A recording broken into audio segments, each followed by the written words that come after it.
কয়া নদীর ওপর বাঁশের নড়বড়ে বেহাল সাঁকো, তার ওপর দিয়ে 5 থেকে 7 হাজার মানুষের যাতায়াত।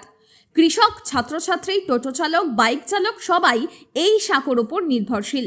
এমনই ছবি উঠে এলো ময়নাগুড়ি ব্লকের পদ্মতী 2 নম্বর গ্রাম পঞ্চায়েতের দক্ষিণ পদ্মতীর কয়া নদীর পার এলাকায়। এলাকাবাসীরা জানান, প্রতিনিয়ত দুর্ঘটনা ঘটতে চলেছে এই সাঁকোতে। গতকালও একজন পড়ে গিয়ে আহত হয়েছেন। শুধু তাই নয়, এর আগেও অনেক দুর্ঘটনা ঘটেছে এই সাঁকোতে। স্থানীয়রা আরও বলেন, গর্ভবতী মায়েদের এবং রোগীদের অ্যাম্বুলেন্সে নদীর এপারে অপেক্ষা করতে হয় পাকা ব্রিজ না থাকার কারণে। বোয়ালমারি, ধরপাড়া, ধৌলুর চর, মতিয়ারের চর, কালামপুর চর, পদ্মতীর চর, সন্ন্যাসীর জোত এলাকায় প্রায় 5 থেকে 7 হাজার মানুষের যাতায়াত এই দুর্বল নড়বড়ে সাঁকো দিয়ে। কৃষকদের কৃষিজাত ফসল, জমির সার এপার ওপার করতে প্রবল সমস্যার সম্মুখীন হতে হয়। স্বাধীনতার এত বছর পরেও যাতায়াতের এমন করুণ অবস্থায় অতিষ্ঠ এলাকার সাধারণ মানুষ থেকে শুরু করে রোগী, গর্ভবতী মহিলারা, কৃষক এবং ছাত্রছাত্রীরাও জীবনের ঝুঁকি নিয়ে বাঁশের সাঁকো দিয়ে পার হচ্ছেন প্রতিনিয়ত। মূল বর্ষার সময় বাঁশের সাঁকো ভেঙে পড়ে কয়া নদীর জলের স্রোতে।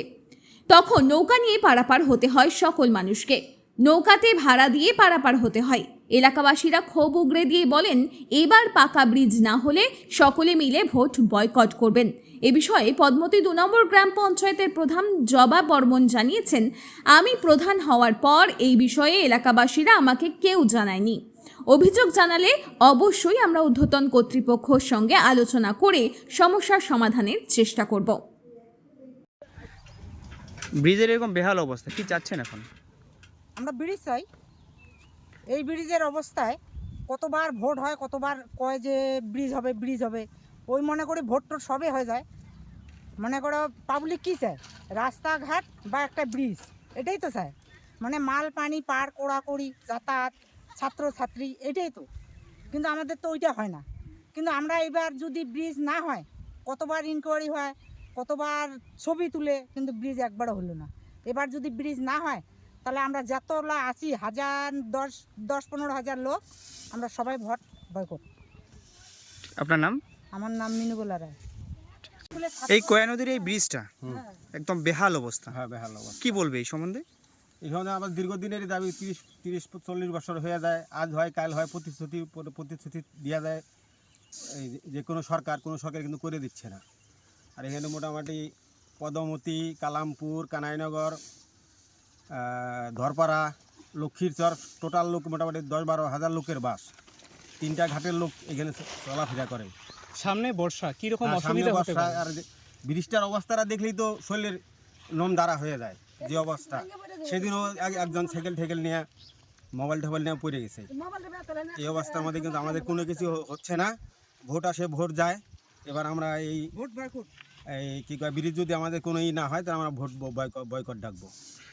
দুর্ঘটনাটা তো প্রবল সম্ভাবনা। হ্যাঁ, সম্ভাবনা এর আগে কি দুর্ঘটনা হয়েছে? হ্যাঁ, এর আগে একজন মারা গেল জলে ডুবে এখানে, এই ব্রিজ থেকেই। এই ব্রিজ থেকে। নাম হলো নিপিন রায়। আচ্ছা, এখানে ওপারের মানুষরা এদিকে অ্যাম্বুলেন্স যাতায়াত করতে পারে না, এই অবধি ওই নৌকা করে আনতে হয়, এই অবধি।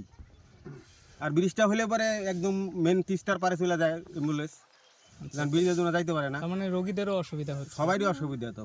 ছাত্রছাত্রীরা স্কুলে যায়। হ্যাঁ, সবারই অসুবিধা, কেউ ঠিক মতন ক্লাসই করতে আর পারে না। এটা তো মোটামুটি কৃষি প্রধান এলাকা। হ্যাঁ, কৃষি কাজে মালপত্র হাটে নিয়ে যায়, তা তো খুব অসুবিধা, তাই খুব তো? অসুবিধা সবারই। বর্ষার সময় এই যে বাঁশের সাঁকোটা দেখা যাচ্ছে, এটা কি বর্ষার সময় থাকে? না, থাকবে না তো। এই 15 দিনের মধ্যে এটা চলে যাবে। তারপর বেহাল অবস্থা আমাদের হয়। কোনো সময় রাত্রে এই সাঁতার কেটেও পার হয়ে যাইতে হবে। নৌকা দেবে, নৌকার লোক থাকবে না ঠিক মতন। তারপর ভাড়া তো সেই ভাড়া, 10 টাকা ভাড়া। সবাইকে ভাড়া দিয়ে ভাড়া দিয়ে পার হইতে হবে। এই অবস্থার মধ্যে আমরা আছি। আপনার নাম কি? আমার নাম জগন্নাথ সরকার। বাড়ি এখানেই? হ্যাঁ, বাড়ি এখানে। এই এলাকাটার নাম একবার বলে দিন। এটা দক্ষিণ পদ্মতী, স্কুল পাড়া বলে, সন্ন্যাসীর জুতো বলে।